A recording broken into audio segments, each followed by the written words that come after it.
Bonjour à toutes et à tous. Léviathan de Paul Auster, un titre qui fait référence à la mythologie, monstre aquatique symbolisant le paganisme, et au célèbre ouvrage éponyme de philosophie politique du Britannique Thomas Hobbes, défendant un idéal despotique du pouvoir. Traduit en 1993, le 10e roman de l'auteur de la trilogie new-yorkaise, Prix Médicis étranger, est dédié à l'écrivain Don DeLillo. Un roman dans la lignée de ses précédents, qui reprend bon nombre de ses obsessions littéraires, mais marque aussi une évolution vers une dimension politique plus marquée, à travers l'engagement terroriste de son héros notamment. Un roman plus personnel aussi, qui retrace des épisodes de sa vie, en particulier la rencontre avec sa seconde femme, Siri Hustvedt, ou encore l'artiste plasticienne Sophie Calle. Ce roman, bien qu'inégal, figure souvent au palmarès du meilleur de Paul Auster et fait l'objet d'un bouche-à-oreille lecteur qui ne se dément pas.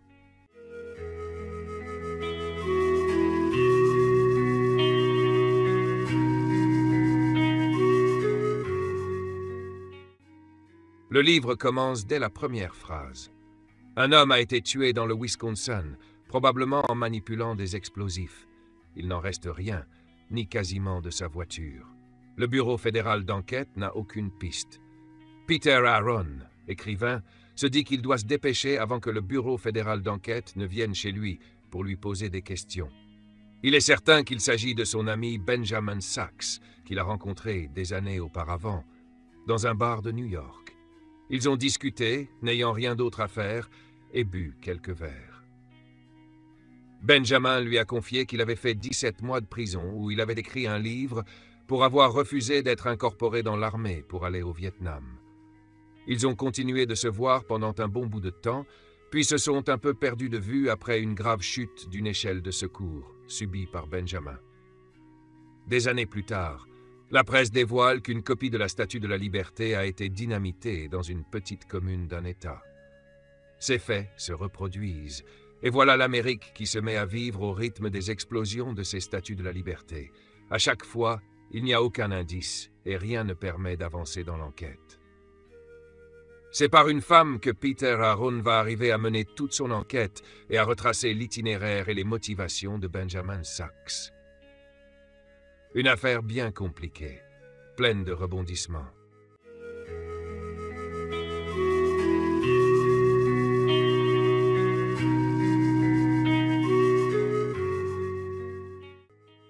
Peut-on se métamorphoser en une nuit ?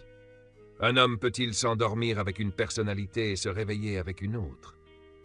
Nous avons tous en nous, quelque part, une envie de mourir, dis-je, un petit chaudron d'autodestruction perpétuellement en train de bouillonner sous la surface.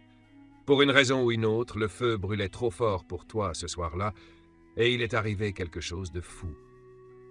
Léviathan est un roman polymorphe, une hydre à plusieurs têtes pour reprendre la métaphore mythologique. En effet, tout commence, hormis la scène initiale qui précède le long flashback, comme un film de Woody Allen, tendance Marie et femme, avant de basculer dans le thriller croisé western à la Clint Eastwood. De quoi dérouter ou enchanter, c'est selon le lecteur qui ne sait jamais à quoi s'attendre quant à la suite des événements qui rythment ces pages. L'auteur ne le savait probablement pas non plus lors de l'écriture, et l'on sent qu'il s'est un peu laissé porter, déborder, par son imagination, peut-être au détriment de la cohérence et de la crédibilité de certains rebondissements et dénouements. Sachs aimait ces ironies, les vastes folies et les contradictions de l'histoire, la façon dont les faits ne cessaient de se retourner sur eux-mêmes. À force de se gorger de tels faits, il arrivait à lire le monde comme une œuvre d'imagination, à transformer des événements connus en symboles littéraires, tropes qui suggéraient quelques sombres et complexes dessins enfouis dans le réel.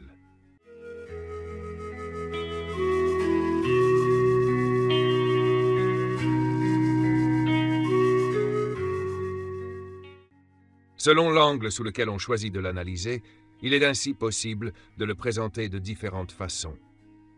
Léviathan, c'est d'abord l'histoire d'une amitié aussi profonde, féconde que mouvementée entre deux jeunes écrivains dans le New York intello-bobo des années 80. Sachs n'avait pas d'emploi et ça le rendait plus disponible que la plupart des gens que je connaissais. moins contraint par ses habitudes. La vie sociale à New York tend à une grande rigidité. L'organisation d'un simple dîner doit se faire plusieurs semaines à l'avance et les meilleurs amis peuvent parfois passer des mois sans le moindre contact. Mais avec Sachs, les rencontres impromptues étaient la règle. C'est plus particulièrement le portrait, la biographie, grande spécialité d'Auster, de l'un d'eux, Benjamin Sachs, talentueux et promis à un brillant avenir, mais aussi, en creux et par jeu de miroir, celui de son ami Peter Aaron, le narrateur du récit et double fictif de Paul Auster, dont les initiales lui font écho. Un homme en proie à ses démons existentiels, mais aussi pris dans la tourmente de son époque et de l'histoire de son pays, les années Reagan.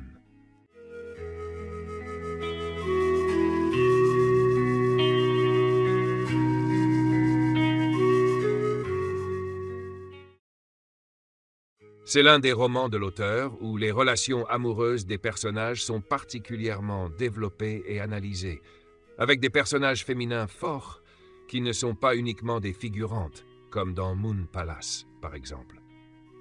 Il met en scène les interactions entre les couples, tromperie, échangisme. L'un prend momentanément la place de l'autre, les couples s'inversent.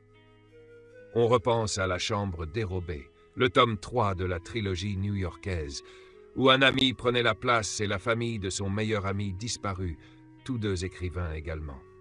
Il livre aussi son regard sur le mariage, un marais, un exercice d'automystification qui dure la vie entière. C'est encore cette réflexion du narrateur qui papillonne de femme en femme. À un moment ou un autre, chacune d'elles a occupé une place particulière dans mes affections. Chaque fois que je prenais le temps d'observer mon propre comportement, j'arrivais à la conclusion que je n'étais pas fait pour le mariage, que mes rêves de bonheur domestique avec Fanny avaient reposé dès le début sur une erreur de jugement. Je n'étais pas un être monogame, me disais-je. Je me sentais trop attiré par le mystère des premières rencontres, trop épris de la comédie de la séduction, trop avide de l'émotion de découvrir un corps, pour qu'on pût compter sur moi dans la durée. Telle était en tout cas la logique dont je me bardais et qui fonctionnait avec efficacité à la manière d'un écran de fumée entre ma tête et mon cœur, entre mon sexe et mon intelligence.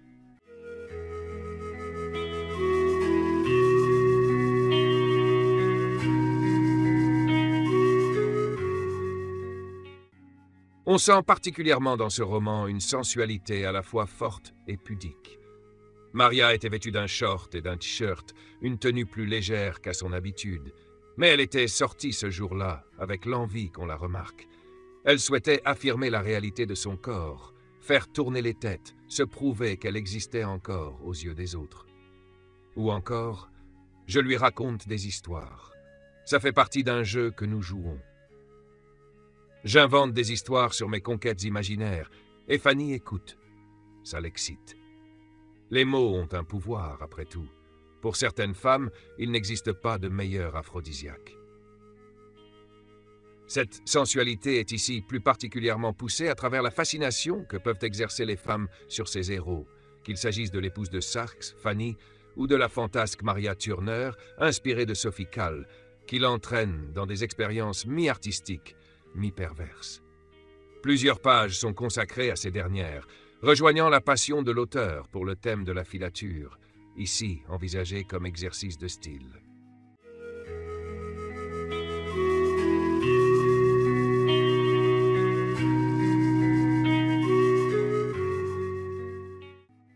La photographie, cette dramaturgie de l'œil, invente une autre réalité de soi et peut aussi servir de révélateur.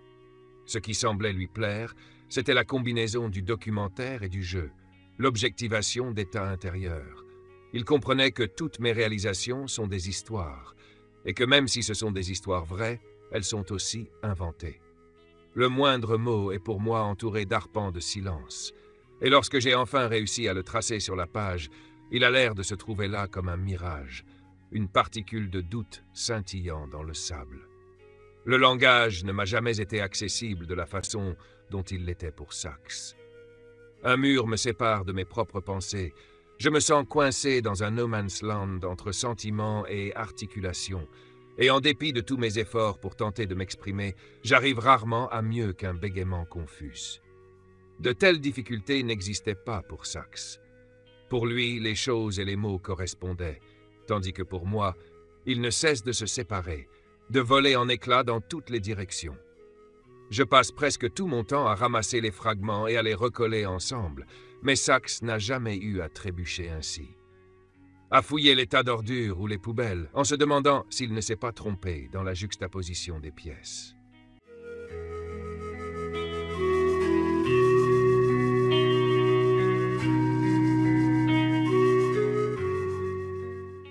En filigrane, ce sont les obsessions profondes de l'auteur que l'on retrouve dans une nouvelle variation, le questionnement de l'identité et de l'identification à l'autre, du narrateur envers son meilleur ami Saxe, puis de Saxe vers DiMaggio, l'homme qui va croiser son chemin tragiquement et qui changera radicalement sa vie.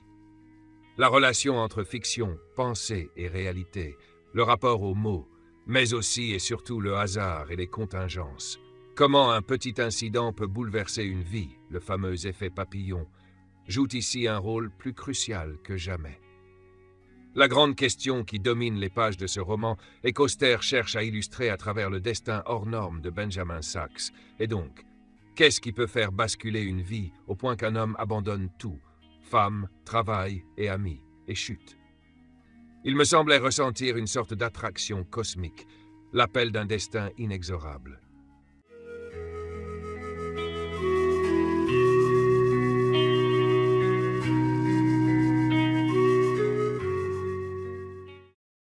La chute, renvoyant à la perte et à la perdition, constitue un autre thème fondateur et hautement symbolique dans l'œuvre de l'auteur, traumatisé par la chute sans dommage de son père du haut du toit de sa maison. Elle est ici à prendre au sens propre. Le héros sera victime d'une chute d'une échelle d'incendie au cours d'une soirée, chute qui fait d'ailleurs l'objet d'une belle et longue description métaphysique, comme au figuré, avec l'isolement progressif du héros jusqu'à sa perte tragique. Le thème de la solitude est moins présent dans ce roman-ci, Benjamin Saxe, le héros principal, étant au contraire un extraverti. Le seul fait qu'il écrivit m'apparaissait souvent comme une énigme. Il était trop extraverti, trop fasciné par autrui, trop heureux de se mêler aux foules pour une occupation aussi solitaire, me semblait-il, même s'il aura la tentation de se retirer dans les bois en fin de roman. C'est le thème de la liberté et de ses illusions qui est ici central, même si les deux sont liés, la solitude permettant d'atteindre une certaine liberté, avec la statue de la liberté qui joue ici un rôle symbolique. Liberté de penser, d'agir, de vivre sa vie comme on le souhaite, mais aussi liberté amoureuse, comme l'illustre cette parole de Fanny, la femme de Saxe, Marie Volage.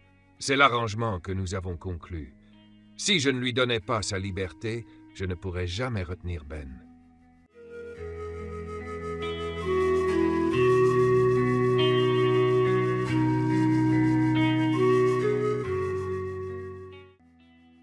Lorsque Peter Aaron apprend qu'un inconnu s'est fait exploser avec une bombe au bord d'une route du Wisconsin, il n'a aucun doute qu'il s'agit de son ami Benjamin Saxe, écrivain génial et tourmenté.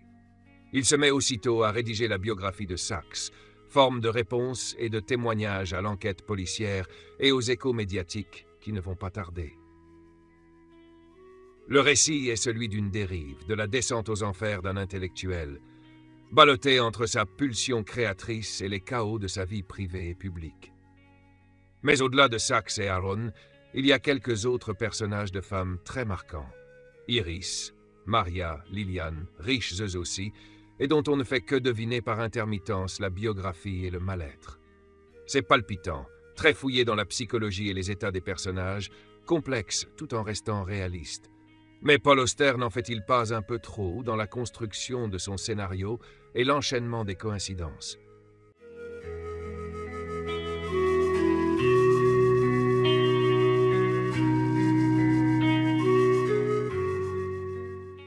Ne serait-ce que par son titre faisant écho à celui de l'un des ouvrages de philosophie politique les plus célèbres et placés sous le signe des écrivains prophètes Thoreau et Whitman, Léviathan revendique clairement sa perspective politique, même s'il ne sort pas son jeu d'emblée. Comme toujours dans ses romans, On relie peu à peu les thèmes et les symboles entre eux pour en élucider les sens premiers et cachés. Ici, ce n'est peut-être pas des plus subtils, mais l'auteur cherche à nous interpeller sur la notion de l'autodestruction, qu'il s'agisse de faire voler en éclats sa vie personnelle par un virage à 180 degrés, comme le héros Saxe, ou encore de détruire en masse des vies, voire le monde au sens propre, par l'invention de la bombe atomique. Saxe parlait souvent de la bombe. Elle représentait pour lui un fait central de l'univers, une ultime démarcation de l'esprit, et à ses yeux, elle nous séparait de toutes les autres générations de l'histoire. Dès lors que nous avons acquis la capacité de nous détruire nous-mêmes, la notion même de vie humaine est modifiée. Jusqu'à l'air que nous respirions était contaminé par la puanteur de la mort. Il évoque cette pulsion qui habite l'humain.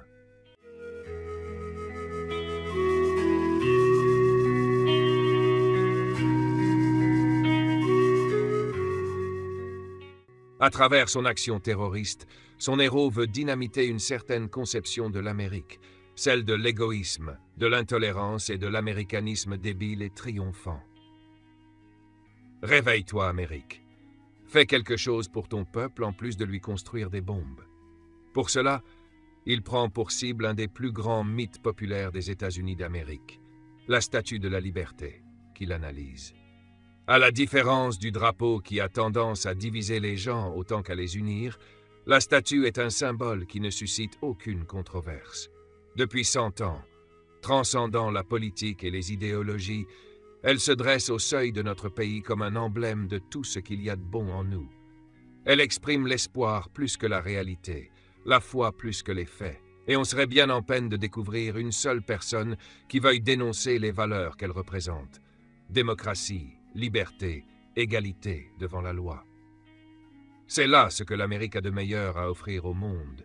Et si peinés soit-on de l'échec de l'Amérique à se montrer digne de ses idéaux, les idéaux eux-mêmes ne sont pas en question. Ils ont été la consolation de multitudes. Ils ont instillé en nous tous l'espérance de pouvoir un jour vivre dans un monde meilleur. Ils dénoncent ainsi la distance entre les idéaux et la réalité. On pense ici au kitsch politique dont parle Kundera dans l'insoutenable légèreté de l'être. Pour autant, on pourra regretter le caractère superficiel, voire naïf, de cette dénonciation politique.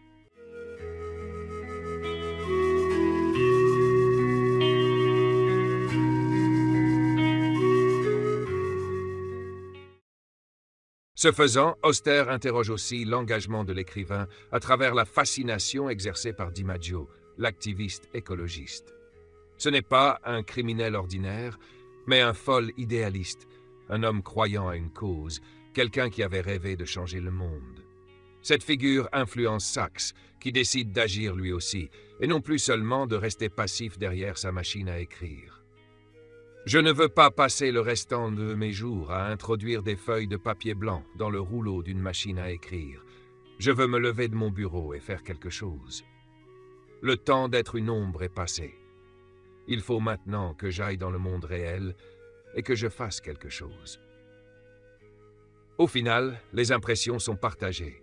Pour les enthousiastes, ce roman fait preuve de génie narratif et d'une belle imagination, avec des personnages très vivants à la psychologie fouillée, tandis que d'autres déplorent ses longueurs et une certaine lourdeur induite par l'excès de style indirect ou encore l'abus de péripéties et de coïncidences farfelues.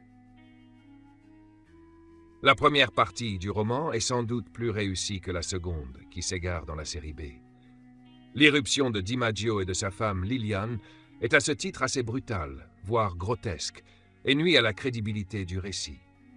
Le talent d'Auster pour tisser progressivement des liens entre les différentes pistes qu'il lance et parvenir à une allégorie globale est ici moins virtuose que dans Cité de Verre, par exemple, faisant quelque peu tomber à plat la démonstration politique. Reste malgré tout l'atmosphère et le style austérien qui feront pardonner ces quelques défauts à ses fidèles lecteurs.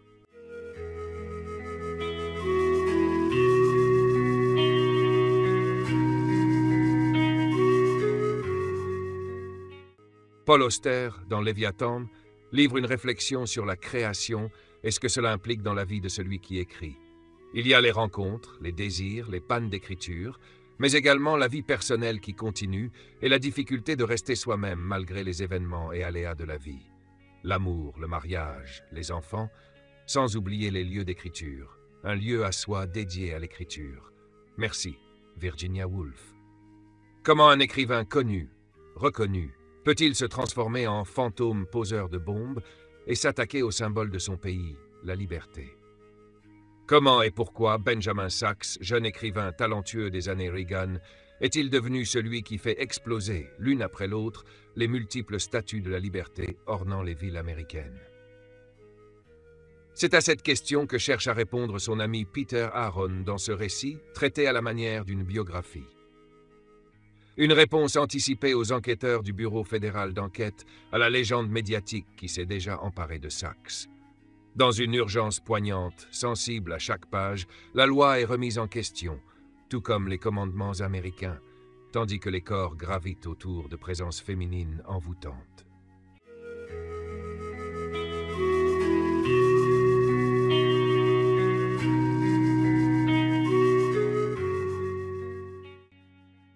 Le Léviathan de Paul Auster met en scène un écrivain, Ben Sachs, détourné du cours de son existence par la hantise du mal qui menace le monde en général et l'Amérique en particulier.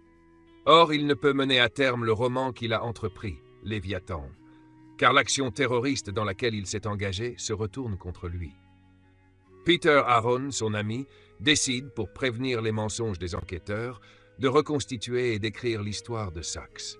S'ouvrent alors les pistes les plus étranges, apparaissent les personnages les plus curieux, qui tous, par le talent si singulier de Paul Auster, deviennent autant de figures du destin, de signes et de vertiges, d'attractions physiques, d'idéaux. En miroir, Paul Auster se dédouble dans Léviathan, jette au ciel sa part d'ange et son fond démoniaque, ce qu'il aurait pu être Benjamin Sachs, ce qu'il est devenu, en fin de compte, Peter Aaron.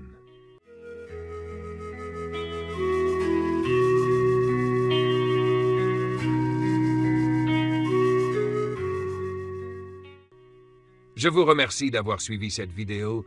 N'oubliez pas de la partager sur vos réseaux. Abonnez-vous pour m'encourager. Merci encore et à la prochaine vidéo.